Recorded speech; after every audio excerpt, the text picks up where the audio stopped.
Antes de empezar, quiero invitarte a que te suscribas al canal y actives la campanita para no perderte ninguno de mis videos.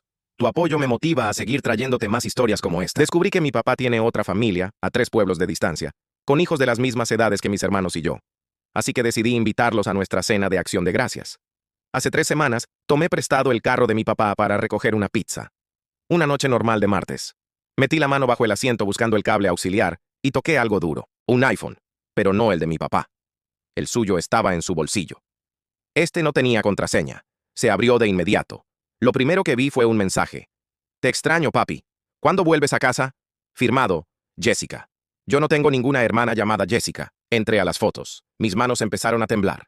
Ahí estaba mi papá, abrazando a una mujer que nunca había visto, con 3 niños frente a ellos. Una niña de unos 8 años, un chico de unos 12 y una adolescente, todos sonriendo como una familia normal. Seguí deslizando. Cumpleaños, navidades, vacaciones en la playa. Mi papá salía en todas las fotos, sonriendo, levantando a los niños en brazos. Me quedé 20 minutos en el carro, luego llevé el teléfono a mi habitación. Durante los siguientes 3 días, me volví detective. El horario de trabajo de papá decía que viajaba de lunes a miércoles todas las semanas. Lo había hecho toda mi vida. Revisé el historial del GPS del teléfono secreto. Siempre la misma dirección, a 45 minutos de casa. Fui el martes por la tarde. Una casa bonita, de 2 pisos. A las 3:30 llegó el bus escolar. Los 3 niños bajaron y entraron. A las 4:15 llegó el carro de mi papá. La niña de 8 años salió corriendo gritando ¡Papi! Y saltó a sus brazos. Eso no era una aventura. Era otra vida completa. Revisé los estados de cuenta del banco. Mi mamá había empezado a hacer turnos dobles porque papá nos dijo que su empresa había recortado salarios. A veces comíamos una sola vez al día para ahorrar. Pero en sus correos del trabajo encontré la verdad. Había sido ascendido, y cada 2 semanas enviaba la mitad de su sueldo a su otra familia. El horror me golpeó al recordar el verano pasado. Papá admitió su problema con el alcohol y se internó en rehabilitación por 8 semanas. Lloramos durante días, pero en el Facebook de la otra esposa encontré un álbum. Viaje familiar a Costa Rica.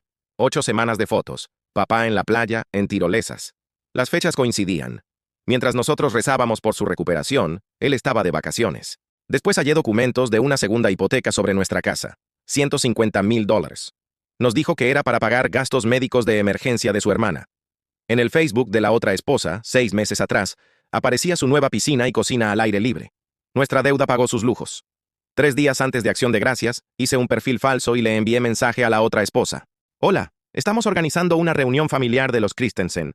Robert, mi papá, estaría encantado de tenerte con los niños para Acción de Gracias. Ella respondió, nos encantaría ir. Robert siempre está ocupado ese día, ¡qué maravilla! ¿A qué hora? Le dije. A las 3:00. Llega sin avisar, será una sorpresa. Ella respondió con un emoji sonriente. El día de Acción de Gracias, mamá cocinó toda la mañana. Mi hermana Emily puso la mesa. Papá veía fútbol como si nada. A las 13:00 sonó el timbre. Papá se levantó. Yo abro. Esperaba ver al hermano de mamá, pero en la puerta había una mujer con un pastel de calabaza y 3 niños detrás. Ella sonrió. ¡Sorpresa, cariño! Vinimos a la reunión. Le dio un beso en la mejilla y miró hacia adentro. Mamá lo observaba fijamente. Robert, dijo lentamente. ¿Quién es ella? El rostro de papá se volvió blanco. Mamá se acercó. ¿Quién eres tú? Soy la esposa de Tom. El pastel cayó y se rompió en el suelo. Todos comenzaron a gritar. ¡Tú me dijiste que ellas habían muerto!, sollozaba la otra esposa. ¡Dijiste que eras viudo! Hace 16 años, grité. Lleva haciendo esto 16 años. Nos casamos hace 14, susurró la otra esposa. Nosotros hace 23, dijo mamá. Saqué los documentos impresos, estados de cuenta, hipoteca, fotos. ¿Y esto? Le mostré a mamá. $150,000. El mismo mes que su piscina nueva. Mamá se puso roja. ¿Hipotecaste nuestra casa por su piscina y cocina? La otra esposa lloraba. Él me dijo que viajaba por trabajo, de jueves a domingo. Con nosotros está de lunes a miércoles, dijo mamá. Ambas lo miraban. Papá estaba en medio de las 2 familias. Todos gritaban. Intentó hablar, pero nadie lo escuchaba. Finalmente gritó. ¿Quieren una explicación? Bien, siéntense todos. No vamos a... Siéntense, interrumpió él. Hay una razón por la que hice esto. Cuando la escuchen, verán que no soy el villano que creen. Perfecto, dijo mamá con voz cortante. Entonces siéntense todos. Vamos a tener la cena de Acción de Gracias y escuchar la historia de tus 2 vidas. Papá miró hacia la puerta, como si fuera a huir. La otra esposa se plantó frente a él. No te vas hasta que expliques todo. Papá miró a las 2 mujeres, a los niños, luego a la puerta. Necesito aire. No, le dijo ella. Hablas ahora. Mamá entró al salón. Todos adentro. Nos sentamos. Mamá y Emily en un sofá. La otra esposa y sus 3 hijos en otro. La niña lloraba. El adolescente miraba al suelo. Papá quedó en medio. Parecía más pequeño. Carraspeó. Sé que están furiosos, pero deben entender algo. Dividí mi vida para protegerlos a todos. Nunca quise lastimar a nadie. Trabajé tan duro para mantener a ambas familias seguras y felices. Su voz temblaba, pero las palabras sonaban ensayadas, como si hubiera practicado ese discurso 1000 veces en su cabeza. Manejé horarios, finanzas, feriados. Porque los amaba a todos, continuó. No podía elegir, no podía decepcionar a nadie. El rostro de mamá era de piedra. Emily lloraba en silencio junto a ella. La otra esposa, de repente, se irguió. Un momento. ¿Por qué todos lo llaman Tom? El silencio llenó la habitación. Tu nombre es Thomas. Thomas Christensen. Parecía que el aire se había esfumado.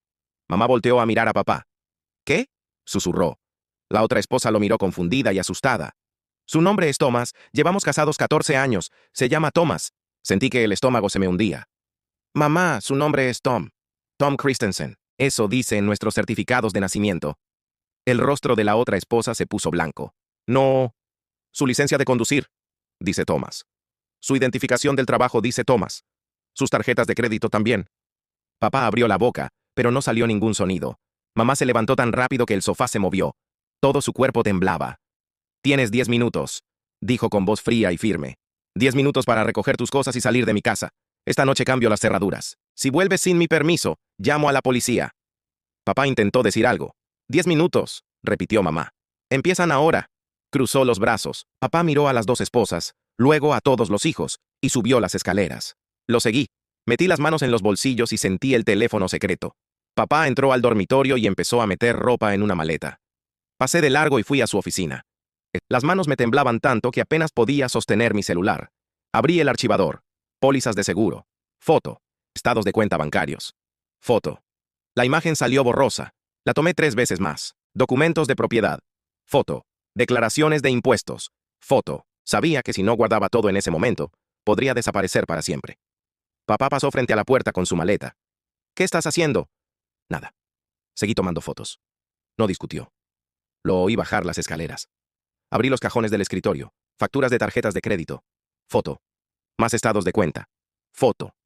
Mis manos no dejaban de temblar, pero continué. Escuché voces abajo.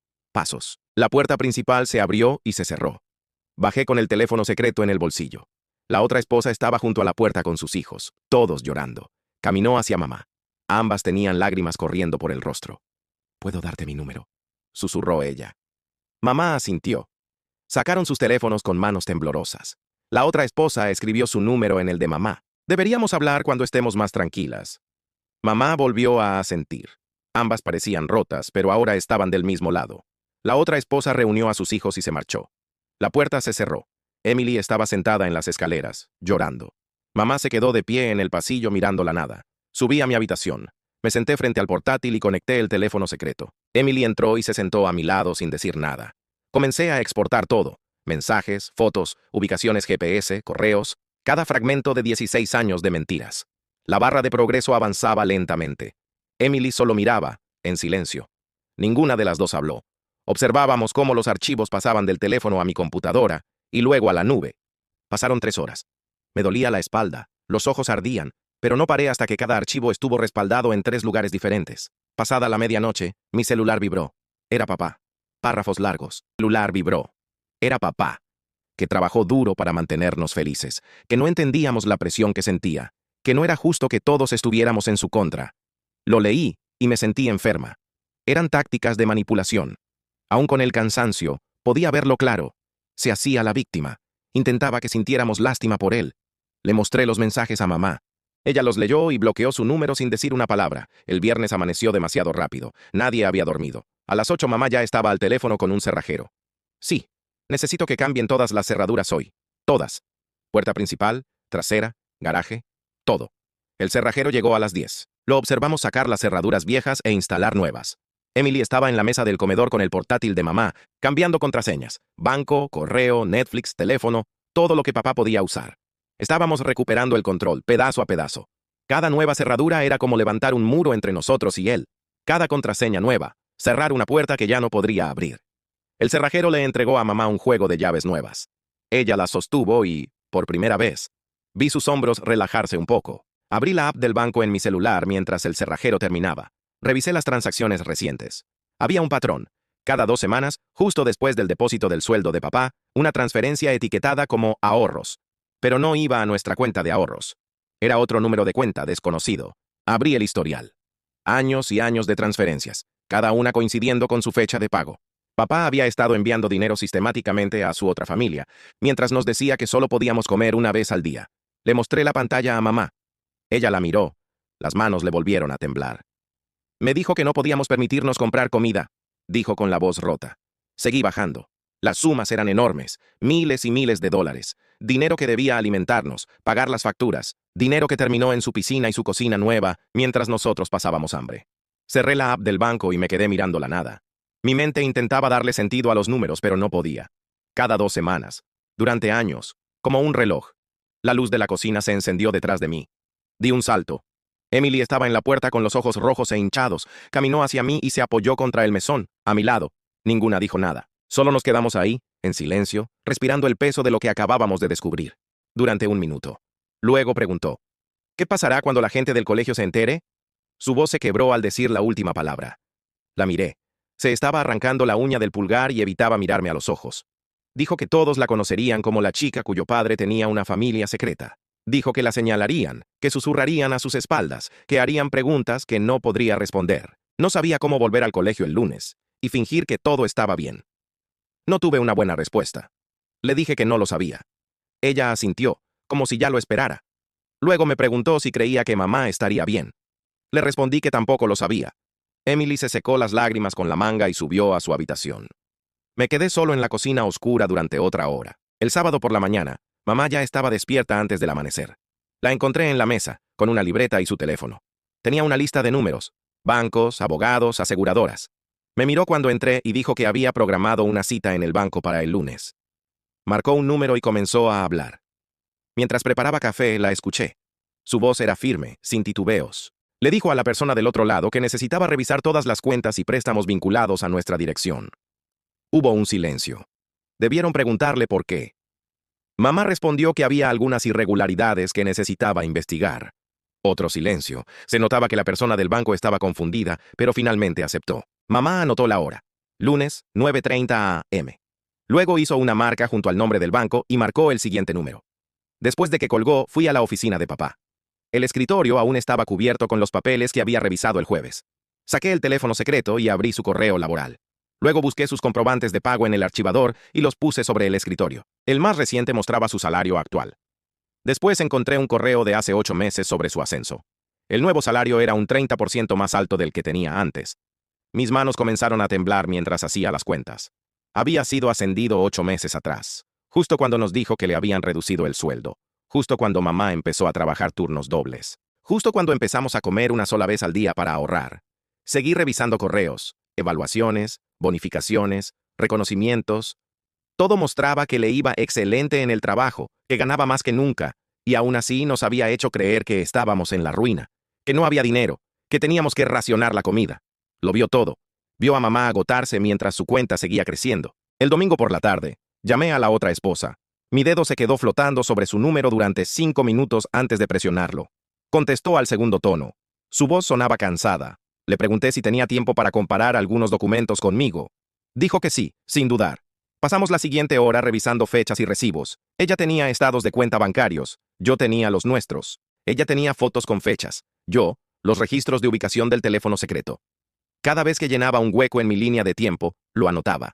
Cada vez que le decía algo nuevo, la oía jadear o maldecir por lo bajo.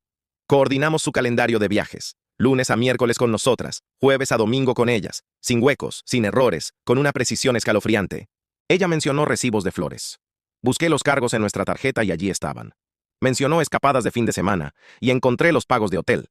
Al final de la llamada, teníamos un registro completo, todo documentado, todo comprobado. Me dio las gracias antes de colgar, con la voz quebrada. Abrí una hoja de cálculo en mi portátil. Creé columnas con fechas, lugares y con qué familia estaba. Lo codifiqué por colores. Azul para nosotras, rojo para ellas. Crucé los datos con transacciones, GPS, fotos, recibos y correos. El patrón que se formó me revolvió el estómago. Había planificado su doble vida con precisión militar. Cada lunes salía de casa a las 7:00 am. Cada miércoles regresaba a las 6:00 p.m. Cada jueves partía hacia su otra casa. Cada domingo por la noche volvía con nosotras. 16 años así. Sin una sola desviación. Sin un solo error. Hasta que encontré ese teléfono. Guardé la hoja en 3 lugares distintos, la subí a la nube y me la envié por correo. Era evidencia. Prueba. No podía desaparecer. El lunes por la mañana, el teléfono de mamá empezó a sonar a las 8. En la pantalla aparecía el nombre de papá.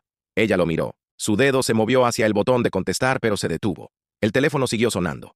La observé pasar por una tormenta de emociones en segundos hasta que finalmente rechazó la llamada. Volvió a sonar. Lo rechazó otra vez. A la tercera contestó, pero no dijo nada. Solo sostuvo el teléfono y esperó. Escuché la voz de papá desde el otro lado de la habitación. Alta, atropellada, nerviosa. Mamá lo escuchó unos segundos. Luego lo interrumpió. Toda comunicación será por correo electrónico a partir de ahora, dijo. Quiero un registro de todo, nada más de llamadas donde él pudiera manipularla o hacerla dudar. La voz de papá subió de tono. Mamá colgó. Luego bloqueó su número. Dejó el teléfono sobre la mesa. Sus manos temblaban, pero su mandíbula estaba firme. Esa tarde, yo me encargué de hacer llamadas. Concerté una cita con un abogado para el martes, caso de derecho familiar. Luego conseguí una cita con una terapeuta para el miércoles y otra con una asesora financiera para el jueves. Con cada llamada me sentí un poco menos impotente, como si por fin estuviéramos dejando de ahogarnos y empezando a actuar. Seguir esperando a que las cosas simplemente nos pasaran. Anoté todas las citas en el calendario y le di los detalles a mamá. Ella asintió y los agregó a su teléfono. Emily preguntó si tenía que ir también a la terapia. Mamá dijo que sí, las 3. Que lo haríamos juntas. El lunes por la noche, mamá nos llamó a Emily y a mí al salón. Nos sentamos en el sofá, y ella se acomodó en la silla frente a nosotras. Dijo que quería hablar de las señales de advertencia que debió haber visto. Su voz era suave, pero firme. Contó que papá siempre insistió en manejar él solo las finanzas, y se enfurecía si ella hacía preguntas. Que una vez le propuso acompañarlo en un viaje de trabajo, y él explotó, gritándole por no confiar en él, haciéndola sentir culpable por siquiera sugerirlo. Dijo que él siempre dejaba el teléfono boca abajo, que tomaba las llamadas en otra habitación, que siempre tenía una excusa para no hacer algo o no estar en cierto lugar. Mamá dijo que se lo explicó todo a sí misma, que él solo era reservado, que estaba estresado por el trabajo, que necesitaba espacio. Su voz se quebró al decirlo. Dijo que pasó más de una década inventando excusas para comportamientos que debieron haber sido claras señales de alarma. Emily le tomó la mano. Nadie dijo nada más. Solo nos quedamos ahí, juntas. El martes por la mañana, mi teléfono sonó mientras desayunaba. Era el número de la otra esposa. Contesté y comenzó a hablar de inmediato. Me contó cómo fue su boda con papá, cómo él lloró cuando le propuso matrimonio, cómo le habló de su esposa e hijos muertos, cómo le dijo que jamás pensó que volvería a amar, y lo honrada que se sintió de que él la escogiera. Su voz era plana, sin emoción, como si las palabras le pertenecieran a otra persona. Escuché y tomé notas.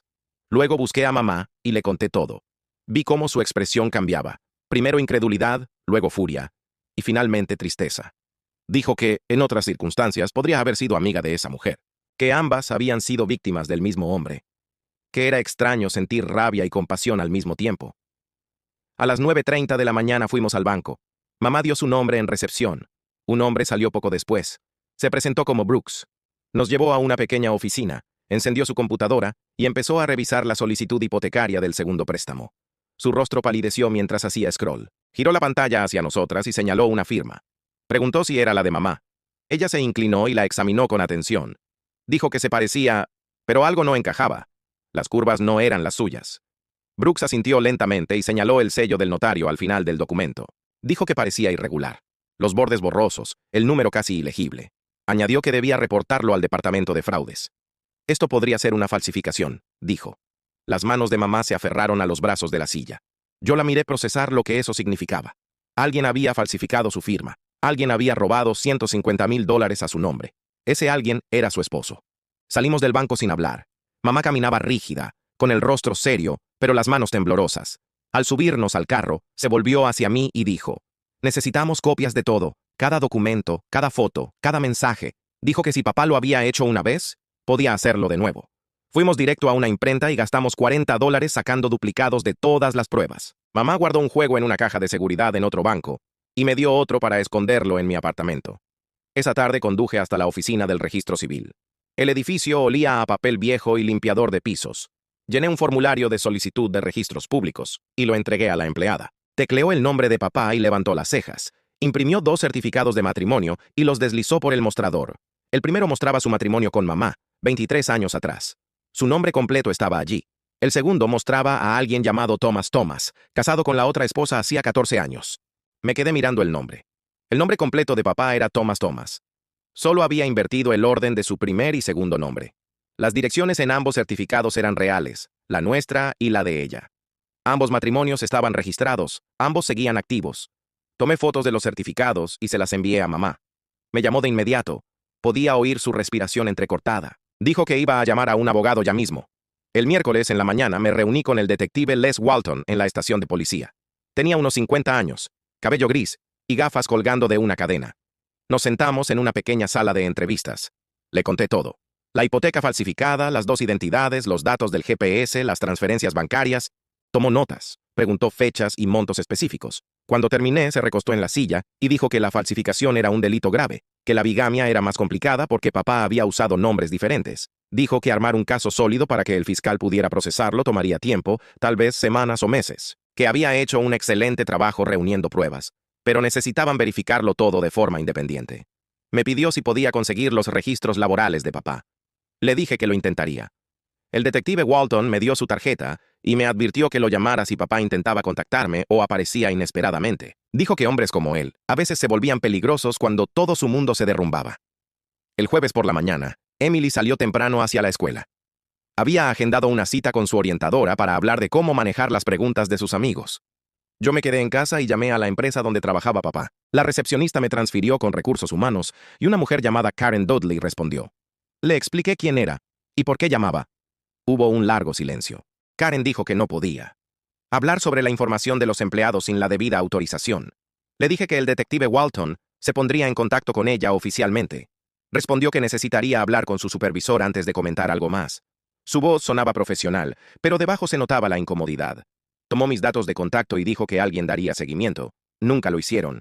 El jueves por la tarde, Emily volvió a casa y parecía más tranquila que en los últimos días.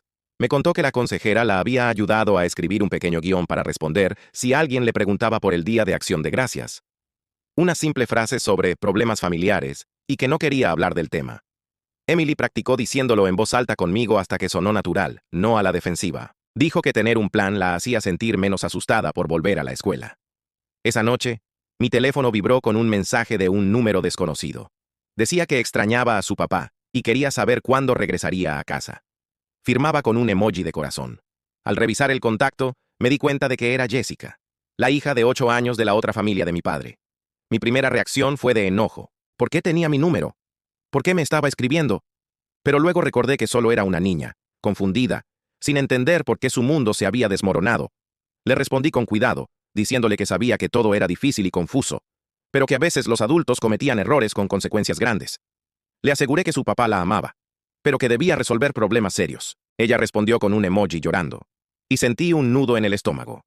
El viernes por la mañana, mamá y yo tuvimos una cita con una abogada de familia llamada Valerie Whittaker. Su oficina estaba en el 3er piso de un edificio del centro. Valerie tendría unos 40 años, con el cabello oscuro recogido con firmeza. Nos saludó con un apretón de manos y nos llevó a una sala de reuniones. Mamá extendió sobre la mesa todos los documentos. Extractos bancarios, papeles de la hipoteca, certificados de matrimonio, mensajes impresos, todo. Valerie revisó cada documento con atención, tomando notas en un bloc amarillo.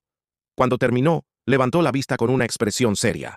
Dijo que debíamos presentar una solicitud de separación legal de inmediato para proteger los bienes de mamá. Solicitaría el uso exclusivo de la casa y el congelamiento de todas las cuentas conjuntas.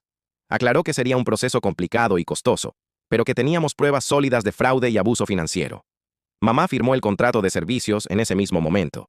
El viernes por la tarde, recibí un mensaje de texto de la otra esposa. Decía que había consultado a un abogado para pedir la anulación de su matrimonio. El abogado le explicó que tal vez su matrimonio no era legal, ya que mi padre aún estaba casado con mamá cuando se casó con ella. Me contó que seguiría adelante con el proceso. Sus palabras sonaban agotadas, pero decididas, como si siguiera adelante a pesar del dolor. Le respondí que mamá también estaba presentando la separación legal. Ella solo contestó con un emoji de pulgar arriba. Esa noche, papá envió un largo correo electrónico a ambas familias. Lo abrí con el estómago hecho un nudo. Eran 3 páginas en las que hablaba de lo difícil que había sido mantener a salvo y proveer para 2 familias. Decía que se había agotado tratando de hacer felices a todos, que había sacrificado su propia felicidad durante años, y que nunca había entendido la presión ni las decisiones imposibles que tuvo que tomar. Decía que había hecho lo mejor posible en una situación sin salida. Lo leí sentada junto a mamá en el sofá. Cuando terminé, la miré. Tenía la mandíbula apretada mientras observaba la pantalla. Dijo que era un manifiesto de justificación, que él no asumía ninguna responsabilidad real y trataba de presentarse como la víctima. Añadió que reconocía perfectamente esas tácticas manipuladoras, las mismas en las que había caído durante 23 años. El sábado por la mañana, revisando el escritorio de papá en busca de más documentos, encontré una pequeña llave pegada detrás de un cajón. Tenía un número grabado. Tomé el teléfono secreto y busqué en el historial de GPS direcciones de depósitos. Encontré una a 15 minutos. Fui hasta allá y usé la llave para abrir la unidad 212. Entrar fue como acceder a una vida duplicada. Ropa de trabajo colgada, artículos de aseo alineados en un estante, cajas con decoraciones navideñas, tarjetas de cumpleaños, 2 versiones de todo. Una vida paralela lista para ser usada según la casa donde estuviera. Tomé fotos de todo y se las envié al detective Walton. Luego comencé a revisar cajas con documentos, declaraciones de impuestos, pólizas, estados de cuenta de años atrás. Al fondo de una caja encontré una póliza de seguro de vida por $500,000. Durante 20 años, mamá había sido la beneficiaria principal, pero 6 meses atrás, el beneficiario había sido cambiado a la otra esposa. La hoja de cambio tenía la firma de mamá, o al menos una imitación. Lo supe enseguida. La había estado analizando por días. Era parecida, pero los bucles eran distintos. Papá había falsificado su firma para quitarle el beneficio. Me quedé sentada en el suelo de cemento, con los papeles en las manos, sintiendo cómo algo frío se instalaba en mi pecho. Ya no era solo traición, era robo sistemático. Era papá borrando a mamá de su vida, pedazo a pedazo, mientras fingía que todo estaba bien. Tomé fotos de los documentos del seguro y seguí buscando entre las cajas. En la última encontré una carpeta etiquetada Declaraciones de Impuestos 2020-2022, con su letra. La abrí con las manos temblando y comencé a revisar las páginas. Papá había declarado deducciones hipotecarias por ambas casas, había listado dependientes de las 2 familias y reclamado gastos de hijos de ambos hogares en la misma declaración. Ya no solo mentía a sus familias, le estaba mintiendo al gobierno federal. Me quedé mirando los números, comprendiendo que papá había estado cometiendo fraude fiscal durante al menos 3 años, probablemente más. Esto. Cargos criminales. Cargos federales. Tomé fotos de cada página, el sonido de la cámara de mi teléfono resonando una y otra vez en el silencio del depósito. Luego volví a guardar todo en las cajas. Cerré la unidad y conduje de regreso a casa con el estómago hecho un nudo. El domingo por la tarde, sonó mi teléfono. En la pantalla apareció el número de la otra esposa. Contesté. Y su voz sonaba agotada. Quería contarme cómo estaban sus hijos, porque pensaba que mamá debía saberlo. La hija adolescente estaba furiosa y no hablaba con nadie. Se encerraba en su habitación con la puerta cerrada. El niño de 12 años preguntaba constantemente si era su culpa, si había hecho algo mal para que su papá se fuera. Y Jessica lloraba todas las noches pidiendo a su papá, sin que nadie pudiera explicarle por qué no regresaba. Escuché cómo se le quebraba la voz al contarme que intentaba consolar a 3 niños que se sentían abandonados y confundidos. Cuando colgamos, bajé a la cocina y le conté a mamá, palabra por palabra, lo que me había dicho. Su rostro pasó por varias expresiones antes de quedar en una mezcla de tristeza y cansancio. Dijo que esos pobres niños no merecían nada de esto, que eran víctimas igual que nosotras. El domingo en la noche, alrededor de las 6, recibí un mensaje de texto de la hija adolescente. Me preguntaba si podía verme para recoger un suéter que había dejado en nuestra casa durante el Día de Acción de Gracias. Fui a un estacionamiento de supermercado, a mitad de camino entre nuestras casas, y esperé junto a mi carro. 10 minutos después, llegó en un sedán viejo y bajó lentamente. Le entregué el suéter, y ella lo tomó sin mirarme. Murmuró un «gracias», y se dio la vuelta para irse. Le pedí que esperara. Le dije que nada de esto era su culpa, ni la de sus hermanos, que todos eran víctimas, y que no los culpaba de nada.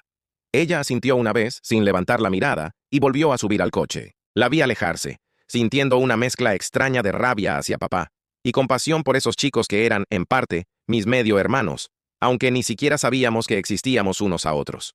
El lunes por la mañana de la segunda semana, estaba desayunando cuando el teléfono de mamá vibró con un mensaje de la otra esposa. Un notificador judicial acababa de entregarle a papá los documentos oficiales de la separación en la casa temporal donde se estaba quedando.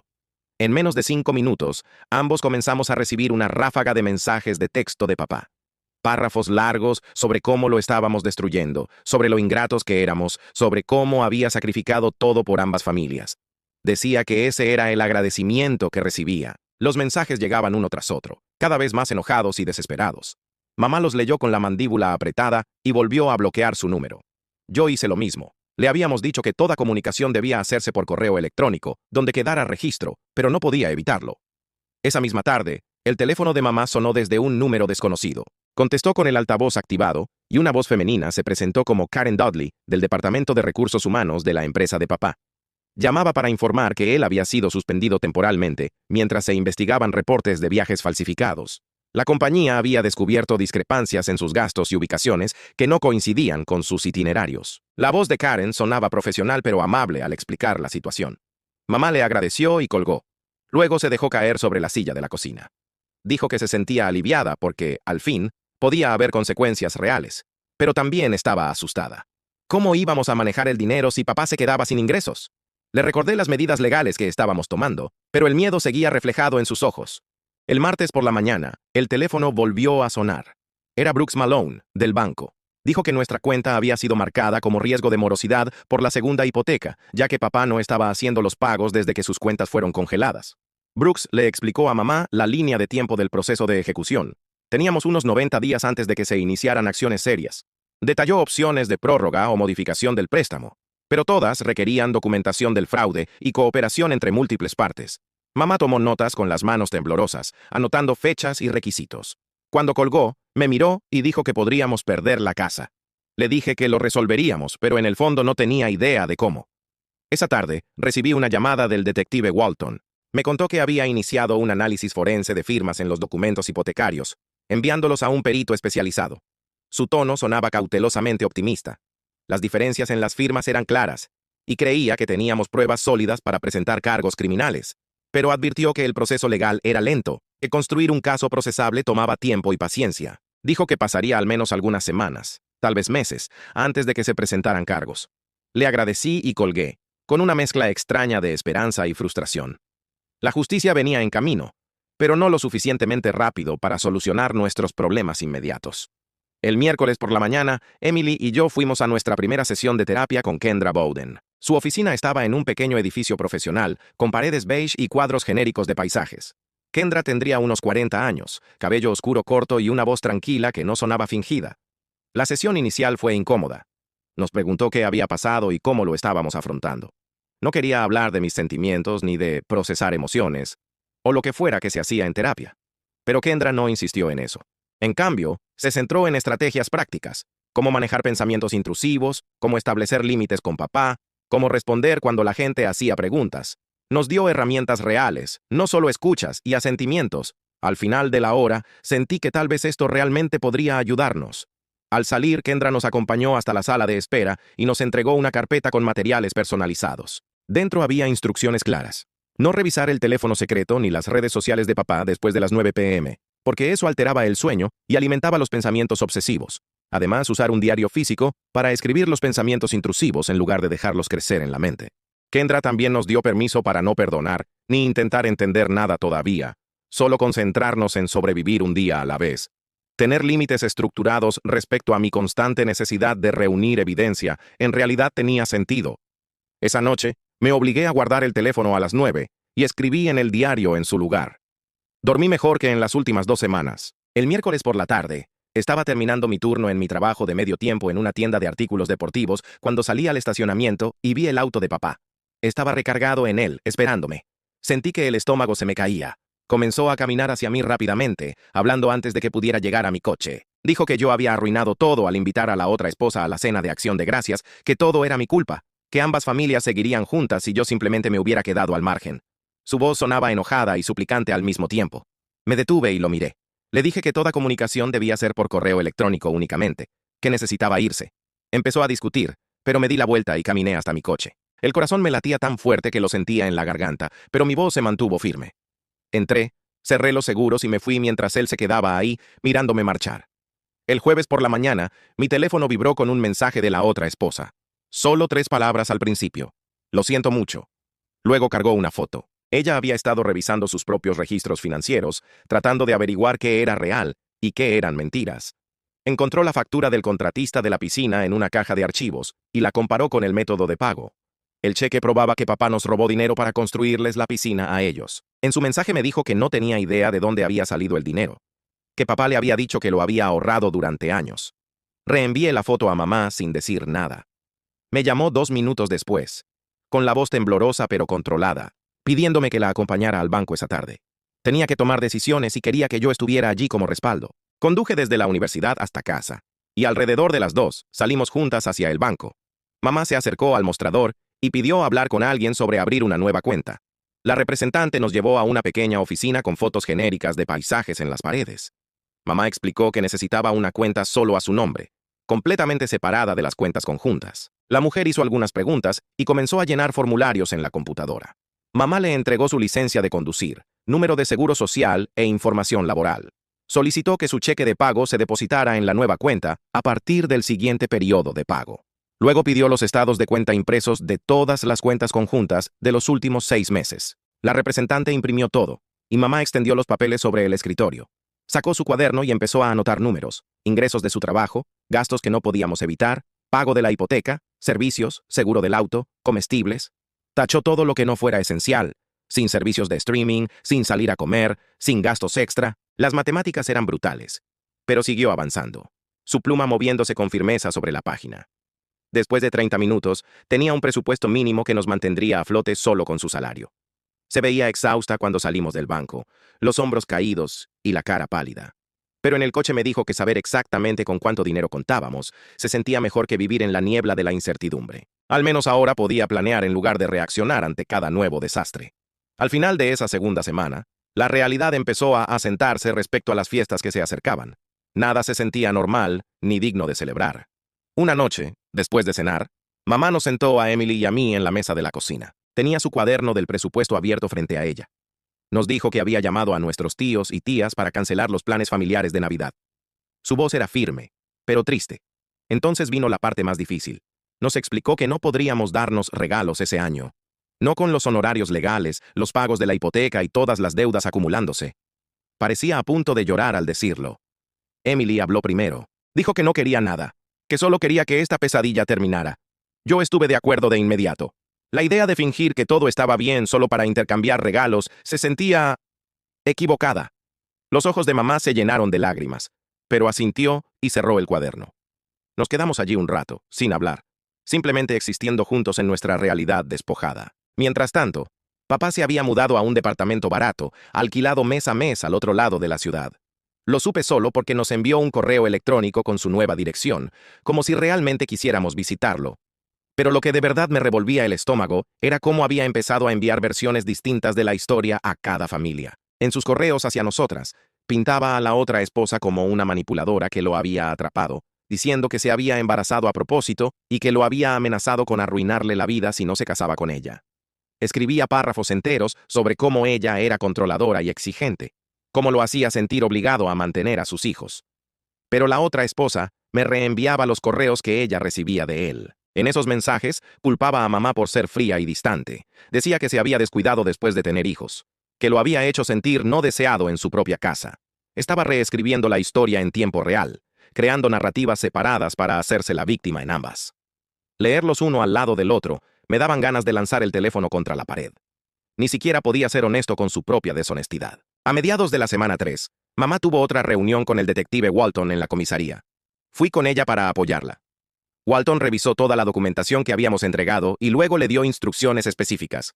Debía documentar cada intento de contacto de papá fuera del correo electrónico.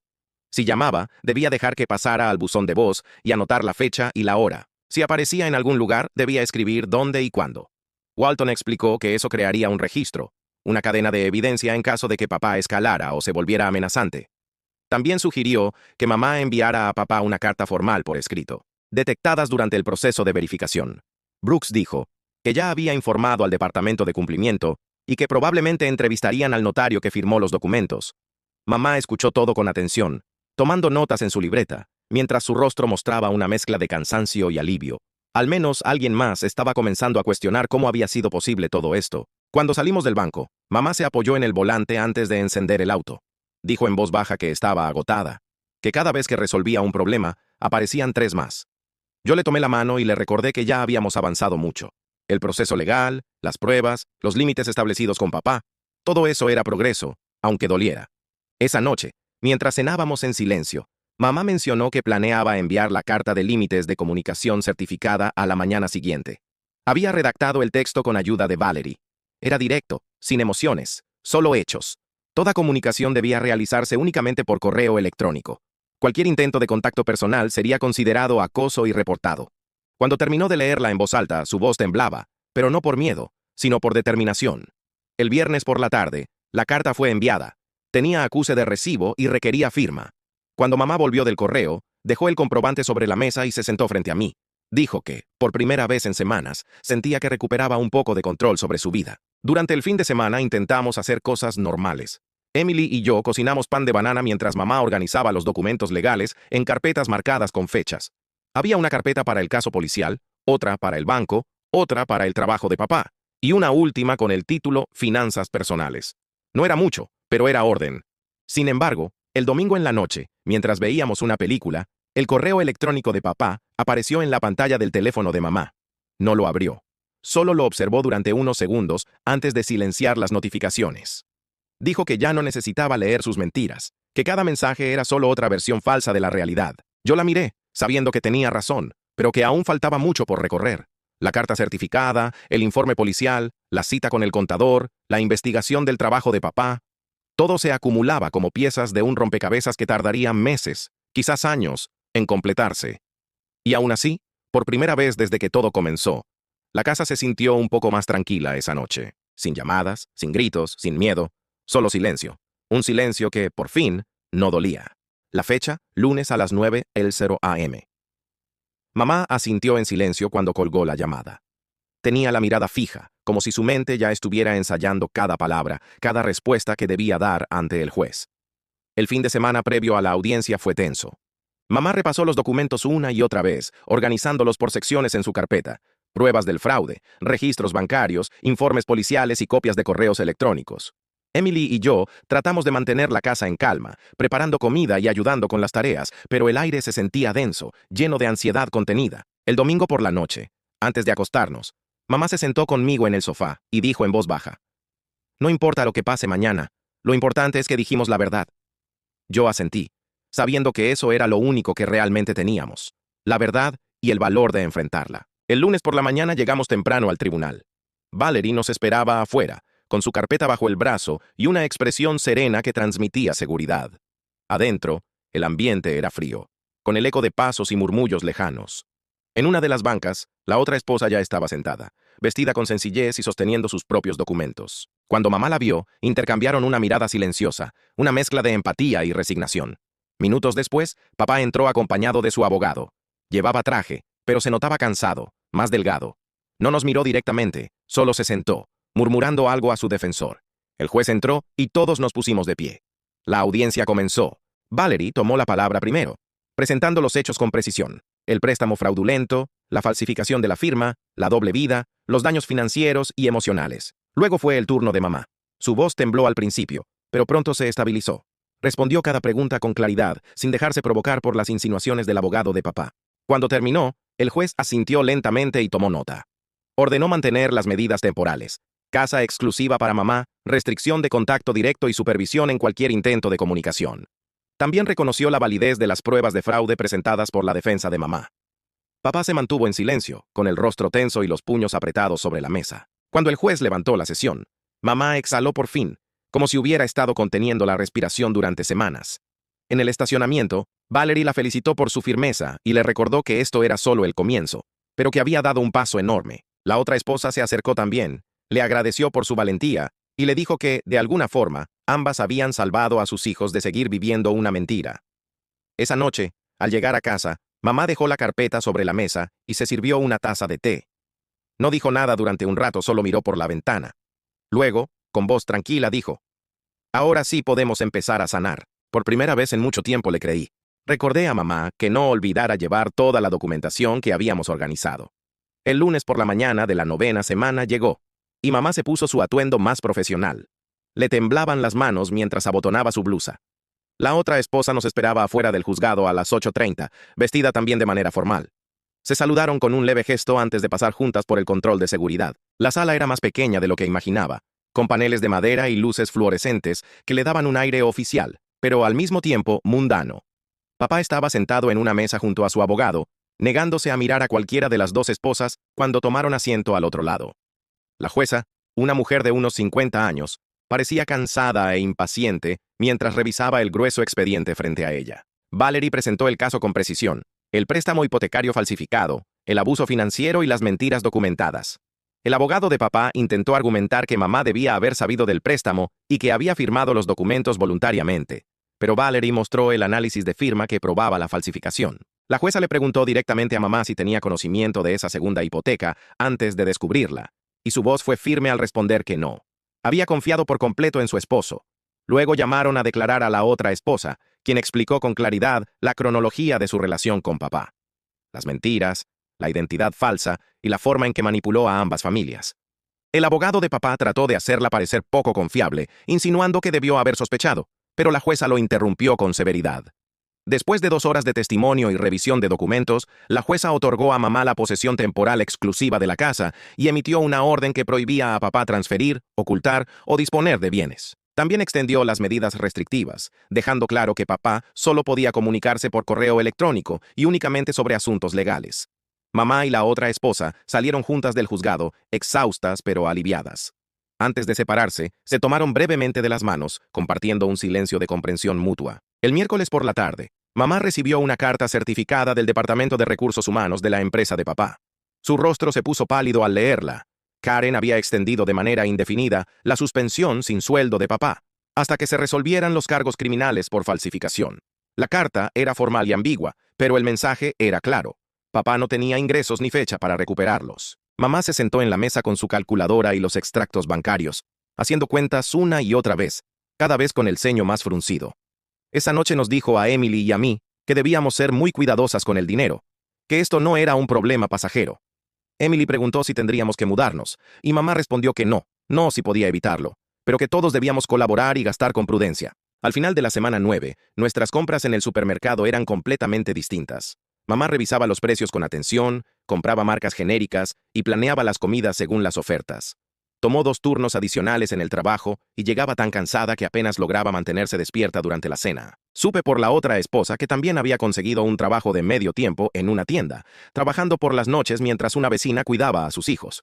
La presión económica era constante, pero ambas familias resistían, negándose a dejar que las decisiones de papá nos destruyeran por completo. El lunes de la 10ª semana, el detective Walton me llamó para pedirme que pasara por la estación para hablar sobre el estado del caso.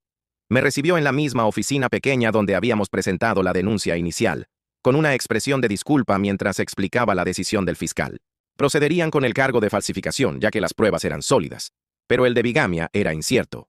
Papá había usado nombres diferentes, y eso hacía que legalmente las 2 bodas pudieran no ser válidas, complicando el proceso judicial. Me sentí frustrado, enfadado de que pudiera librarse de parte de las consecuencias por haber sido astuto en sus mentiras. El detective pareció entenderlo. Dijo que sabía que no era justicia perfecta, pero que algo de responsabilidad era mejor que ninguna. El cargo de falsificación por sí solo era grave y dejaría un antecedente penal que lo perseguiría el resto de su vida. Salí de la estación con sentimientos encontrados. Quería que papá enfrentara todo lo que había hecho, pero comprendía que el sistema legal tenía límites. El miércoles de esa misma semana, recibí un mensaje de texto de un número desconocido. Decía que era el hijo de la otra esposa, el niño de 12 años, y que quería hablar conmigo si estaba dispuesto. Dudé un largo rato antes de responder. No sabía qué decirle a ese chico que, como Emily y yo, también era una víctima. Finalmente acepté encontrarme con él a las 3:00 en el parque Riverside. Ya estaba allí cuando llegué, sentado en una banca y visiblemente nervioso. Me senté a unos pasos y permanecimos en silencio un momento. Me preguntó directamente si odiaba a su familia, si los culpaba por lo que papá había hecho. Le respondí con sinceridad que odiaba lo que papá había hecho, las mentiras, el dinero, el daño que causó a ambas familias, pero que nada de eso era culpa suya ni de su hermana. Ellos no eligieron nada de eso. Luego me preguntó si creía que su madre sabía la verdad o si también mentía. Pude notar el miedo en su voz. Le dije que creía que su mamá no sabía nada, igual que la mía, que ambas fueron víctimas de las decisiones de papá. Hablamos unos 20 minutos, con incomodidad pero con honestidad. Cuando se fue, parecía un poco menos asustado. El viernes por la noche, al abrir mi correo electrónico, vi un mensaje de papá con el asunto. Tienes que entender. Estuve a punto de borrarlo sin leerlo, pero algo me hizo abrirlo. Era largo, varias páginas hablando de su infancia. Su padre los había abandonado cuando él tenía 6 años, y su madre era controladora y fría, haciéndolo sentir siempre insuficiente. Escribía sobre su miedo constante al abandono, al rechazo, a quedarse solo y no ser, de hacer que la gente se quedara. Decía que había creado 2 familias porque no soportaba la idea de perder a ninguna, que solo intentaba asegurarse de no ser abandonado nunca más. En el correo hablaba de su miedo, de su trauma y de su necesidad desesperada de sentirse seguro. Leí todo el mensaje sentado frente a mi escritorio, sintiendo una mezcla confusa de rabia y tristeza. Entender de dónde vienen las heridas de alguien no justifica lo que hace con ellas. El trauma de papá era real, pero eso no excusaba haber mentido a 2 mujeres durante 16 años, robar dinero, falsificar documentos y lastimar a 6 hijos. Sentí compasión por el niño asustado que alguna vez fue, pero eso no cambiaba las decisiones que había tomado como adulto. El lunes de la semana 11, mamá tenía una cita con Valerie para presentar oficialmente la demanda de divorcio. Tomó la mañana libre en el trabajo y yo la acompañé para darle apoyo. Valerie ya tenía todos los documentos listos y fue explicándole uno por uno lo que firmaba y lo que significaba. La mano de mamá temblaba mientras escribía su nombre, con lágrimas rodándole por el rostro, aunque mantenía una expresión serena. Al mismo tiempo, la otra esposa presentaba su solicitud de anulación en otro despacho, intentando borrar legalmente un matrimonio que nunca debió existir. Ambas estaban recuperando el control de sus vidas, reclamando su identidad lejos de la red de mentiras de papá. Valerie explicó que el divorcio tardaría meses en finalizar, pero que ese trámite era el primer paso oficial hacia la libertad. El miércoles de esa misma semana, Brooks llamó con novedades del equipo de investigación del banco. Habían revisado los cargos de la tarjeta de crédito de mamá y determinaron que varios eran claramente fraudulentos, compras que ella nunca realizó ni autorizó. El banco eliminó esos cargos, lo cual ayudó bastante, aunque no resolvía todo. Mamá seguía siendo responsable de las tarifas e intereses acumulados, además de los gastos legítimos que papá había hecho. Brooks la ayudó a establecer un plan de pagos acorde a sus ingresos actuales, distribuyendo el saldo restante en 2 años. No era perfecto, pero sí manejable, y poco a poco estábamos saliendo del agujero financiero que papá había cavado. Mamá lloró de alivio al colgar el teléfono. Era la primera buena noticia económica que recibíamos en meses. El sábado de la semana 11, mamá nos reunió a Emily y a mí en la sala.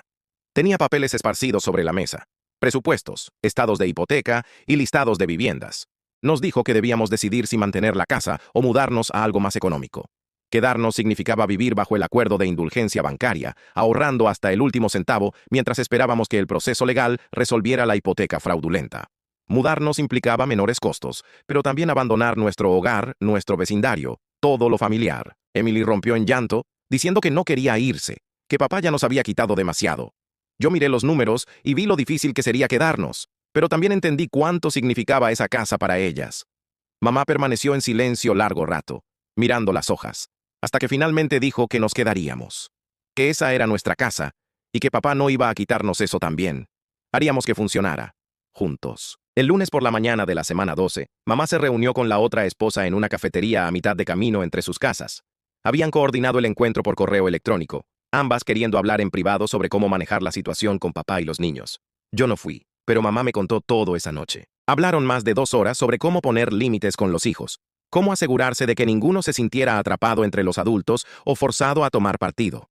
Conversaron también sobre los intentos de manipulación de papá, la forma en que intentaba enfrentar a ambas familias con sus correos. La otra esposa le mostró mensajes donde papá la pintaba como una mujer vengativa y cruel, y mamá le mostró otros en los que él decía que la otra era inestable. Se rieron con amargura al ver lo evidentes que eran sus tácticas cuando ambas podían comparar las mentiras. Acordaron mantenerse en contacto, compartir información cada vez que papá intentara jugar con ellas y presentar un frente unido contra sus manipulaciones. Cuando se despidieron, mamá dijo que se sintió extraño, pero también correcto, como si fueran algo cercano a amigas. No porque quisieran serlo, sino porque habían vivido el mismo trauma y decidieron no permitir que eso las destruyera ni las enfrentara. El sábado de la semana 12, abrí mi laptop y comencé un nuevo documento. Necesitaba ver todo junto, entender cuánto había cambiado desde el Día de Acción de Gracias. Empecé a escribir. Protección legal, órdenes temporales que otorgaban a mamá, el uso exclusivo de la casa, cargos criminales por falsificación, el detective Walton construyendo un caso con pruebas sólidas, las sesiones semanales con Kendra dándonos herramientas reales para sobrellevarlo. Planes financieros, el acuerdo de indulgencia que nos daba 90 días de respiro mientras el banco investigaba, límites claros, toda comunicación con papá reducida a correos electrónicos. Sin más llamadas ni visitas sorpresa. Seguí escribiendo. La nueva cuenta bancaria de mamá solo a su nombre. La anulación de la otra esposa avanzando. El guión de Emily para responder en la escuela. las cerraduras cambiadas, el presupuesto mostrando que podíamos sobrevivir con el ingreso de mamá si éramos cuidadosos. Miré la lista durante un largo rato.